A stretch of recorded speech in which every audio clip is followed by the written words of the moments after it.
je pense que ça, c'est-à-dire les gens n'ont pas tellement respecté. Et puis, ils ne respectent pas le code de la route. Bon, c'est-à-dire que souvent, on est trop pressé. C'est ce qui fait que vraiment, les gens n'ont pas le contrôle de l'incivisme. Bon, là, il faut de la patience. Il faut qu'on se donne encore un peu de respect aux uns ou des autres. Pour que les gens, c'est-à-dire que si réellement tu es un peu coincé, il faut laisser le passage aux autres. C'est-à-dire qu'il ne faut pas que ça soit un peu trop coincé. Pour laisser le passage aux autres ou bien priorité. Si réellement tu es même au droit, il faut laisser, si réellement il est coincé, il faut le laisser passer. Comme ça, au moins, tu as le temps de partir comme tu veux, quoi. Moi, c'est ce que je pense. J'ai beaucoup de mots à dire à ceux qui ne portent pas les casques.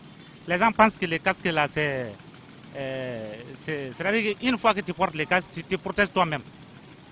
Par exemple, moi, c'est-à-dire que je ne fais même pas 100 mètres sans les casques. Je me protège moi-même. Je sais l'importance du casque. Donc, en cas d'accident aussi, ça te protège. Mais la matière de circulation, il y a beaucoup de gens qui ne connaissent pas le code de la route. En tout cas, moi, je conseille tout le monde vraiment. Tout le monde n'a qu'à aller prudent. Hein, pour éviter les accidents de la circulation routière. C'est ça que moi je vois. Parce que les gens, on est tous égoïstes dans la matière de la circulation. On ne veut pas pardonner. Hein? On roule ce qu'on veut. Sinon, il y a beaucoup de gens qui connaissent le code de la route mais ne se respectent pas. Parce que tout le monde est vraiment... Je ne sais pas comment vous parlez. Parce que tu n'es pas seul à rouler dans la circulation. Bon, tu as des parents, beaucoup de parents qui roulent, vous êtes tous les mêmes, on a la même chose sur la route. Vraiment, il faut aller doucement, il faut rouler prudent, vrai ou faux. Hein? Si tu vas aller coin une d'autre là, s'il tombe malade, donc tu vas aller le soigner. Voilà.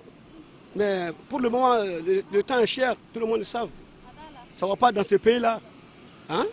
Mais quand tu roules doucement, bon, vraiment, tu vas éviter beaucoup de choses. Mais si tu vois qu'on appelle les policiers, venez faire comme ça, tant comme ça, là, donc c'est trouvé que toi tu ne respectes pas. C'est facile pour rouler. Hein? Si tu vas doucement, c'est bon.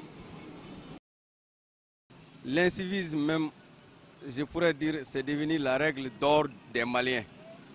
Personne ne respecte personne. Ça veut dire que la base même, notre éducation a échoué. Dans toutes ses formes, dans les familles, dans la rue, à l'école, partout. Donc, il va de soi que l'incivisme s'installe de façon anarchique et de façon nationale. Bon, ma solution, elle est très simple. Elle peut être difficile pour les Maliens d'aujourd'hui. C'est retourner à la case de départ, de reprendre l'éducation comme elle était. C'est-à-dire, un fils né du Mali est un fils du Mali et des Maliens. Pas pour un époux ou une épouse, ou bien pour une famille. Donc un Malien est un Malien, c'est pour tous les Maliens. Et tous les Maliens doivent éduquer les fils des Maliens. Si cela n'y est pas, alors l'incivisme perdurera et vraiment que Dieu nous en garde, c'est un échec pour tout le Mali.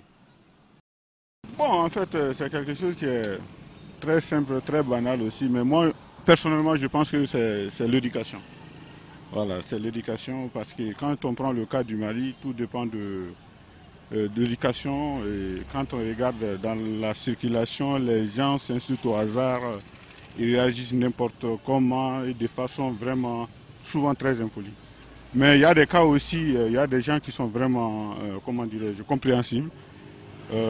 Et ils essayent de jouer vraiment au cas très simple. Mais de façon générale, l'incivisme, moi, quand je vais essayer de le voir de façon personnelle, je pense que tout c'est l'éducation.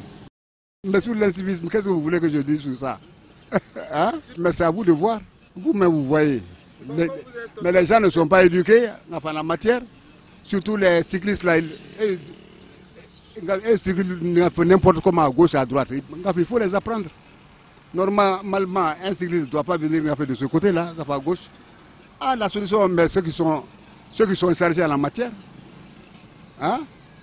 Ce sont les policiers et la société civile aussi.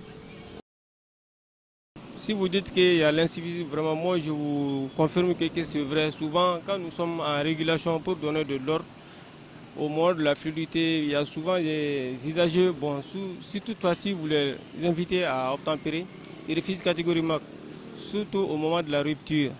Eux, ils pensent que c'est nous-mêmes, la décision vient de nous, alors que c'est nos autorités qui nous obligent à faire ce boulot-là. Nous sommes indépendants de nous-mêmes, raison pour laquelle nous-mêmes, on ne sait pas où aller. C'est ça qui nous pose des problèmes. Même si souvent on donne la décision pour faire le contrôle, souvent il arrive que vraiment, à un moment donné, on dit vraiment de sursoir. Bon, nous sommes obligés de sursoir. Bon, on n'a pas le choix. Tout dépend de nos autorités.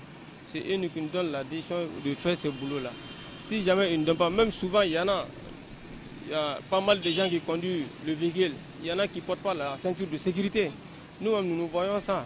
Mais nous ne sommes pas, on n'est pas, c'est-à-dire, je veux dire qu'on n'a pas la décision pour faire ça. Ça montre que la décision vient de là-haut. Si eux nous donnent la décision pour faire ce truc-là, il n'y a pas de problème. Nous sommes là à attendre l'exécutant. Nous sommes là uniquement pour ça. On ne fait que suivre les autorités. Bon, la solution est que comme nos autorités même, ils nous voient en train de travailler. Et c'est très bien que le boulot là, c'est pas aussi facile. C'est très fatigant. Bon, comme ils nous voient sur la voie publique, c'est à eux maintenant de décider de voir ce qu'il y a lieu de faire maintenant. Voilà, nous on ne peut rien. Hein. Nous sommes là pour exécuter seulement, c'est tout. Bon, cela dépendra à moins que si nous prenons un usager qui a fait un acte d'indiscipline, nous sommes obligés de les amener en fourrière. C'est là-bas qu'il y aura la décision finale. Voilà, nous ne pouvons rien décider ici. De nos jours, c'est devenu une gangrène sociale, parce que personne ne respecte plus rien. C'est un problème, parce qu'il faut lutter cela, ça jusqu'à la base, hein, parce que c'est une question d'éducation. Sans ça, rien ne va. Parce que les gens sont laissés aller, ils n'ont pas de conscience sociale, ils n'ont même pas de conscience politique. Donc tout le monde crie à qui la faute. Ils ne reconnaissent même pas leur propre tort. C'est ça.